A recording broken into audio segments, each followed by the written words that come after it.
Gift दिली अशी देखील चर्चा होती. ज्या गाडीमध्ये खूप सारे पुरावे आढळून आले आणि फक्त सुग्रीव कराडच्या विरोधात बोलली म्हणून गाडी गिफ्ट दिली अशा पद्धतीची चर्चा होते. कसं पाहता हे प्रकरण? नाही आता चर्चेवरती नाही मला बोलता येणार, परंतु पोलीस तपास करतील. जी काय नावं येत आहेत का यांनीच काही डाव रचला आता मागं राहून त्या धन्या मुंडे यांनीच काही डाव रचून काय त्याला पुढं घातलं आहे का आणखीन ड्रायव्हर करायचं आहे का हे प्रकरण दुसरीकडे न्यायचं आहे काय करायचं आहे असा काही प्रकार त्यांचा असू शकतो. परंतु अ, जे आता नवीन खुलासे होतील त्या चार्जशीटच्या माध्यमातून पुरवणी अहवालात त्या तपासात खरं काय ते पुन्हा येईल आणि सहआरोपीसुद्धा जास्तीचे पुरवणी आणि त्या तपास जो आता केला जाईल पुरवणी तपास ते अहवालात येतील असं वाटतं. परंतु आता जो कोण नवीन नाव आलं आहे त्याच्या बाबतीत पोलीस आहेत तपासाला.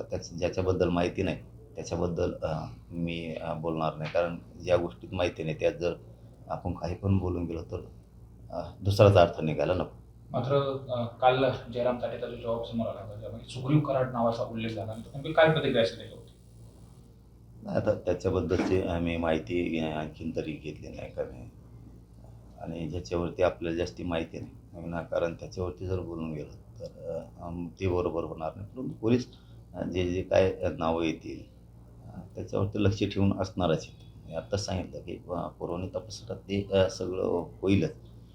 एखादी चाल असू शकते धन्या मुंडेची मागं राहून, आता मागं राहिलायचं ना, चालू शकते प्रकरण दुसरीकडे न्यायचे की काय.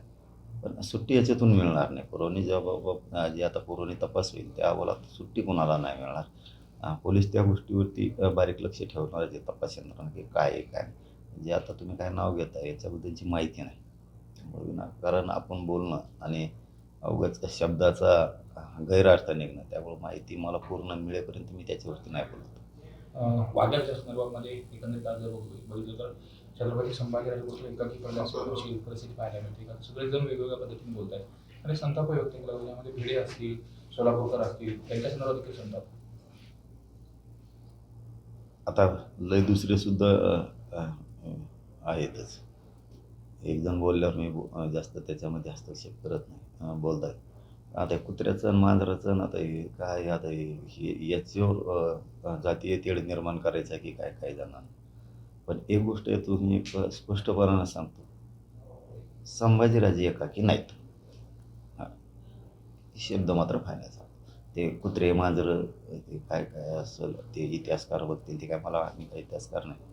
पण एक शब्दाचं तुम्ही जे प्रश्न होता की एकाकी पडलेत की काय, संभाजीराजे एकाकी नाही. म्हणजे जबाब देखील समोर येतात आणि त्या जबाबामध्ये आज शिवराज देशमुख यांच्या जबाबामध्ये आणखी काही धक्कादायक माहिती समोर आली आहे आणि त्यामध्ये पोलिसांचा अक्षम हलगर्जीपणा 3.5 तास फिर्यादच घेतली गेली नाही. हे ऐकून आता जसे जसे खुलासे व्हायलेत ना, हे खूप धक्के बसायला लागले. किती प्लॅनिंगनं हे विषय झाले. किती प्लॅनिंगने ह्या गोष्टी ठरवून केल्या. एक मात्र यातून असं वाटतं बरं का, 100% संतोष भैयाला जर सरकारला खरंच न्याय द्यायचा असला ना आणि ही गुंडगिरी संपवायची असेल तर हे आरोपी मात्र अ, आता फासावरती लवकर जाणं गरजेचं आहे, फास्ट ट्रॅकमध्ये घेऊन. कारण चार्जशीटमधून जे आता खुलासे आपल्या माध्यमातून व्हायला लागले खरंच एक म्हणजे मोठे पण नाही, पण तुमचं कौतुक केलं पाहिजे अचानकच्या बांधवाचं की जे तपास यंत्रणेला सापडायच्या अगोदर आपण बांधवांनी अ, दगड गोटे ऊन ते काटे उन्हात तानात तुम्ही काटे काही बघितले नाही. पण संतोष भाईच्या न्यायासाठी मीडियासुद्धा तेवढ्याच ताकदीनं पळत होतं.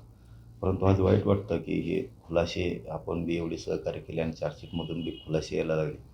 तरी पण आणखीनही सरकारला आणि तपास यंत्रणेला गांभीर्यच नाही आहे या विषयाचं आणखीनसुद्धा, कारण सहारोपी कोणी झाला नाही हे मात्र कायम आमच्या मनात सल असणार आहे. पोलिसांना सहकारी सहारोपी केलं पाहिजे का त्यांनी ज्या पद्धतीनं या प्रकरणामध्ये केलं?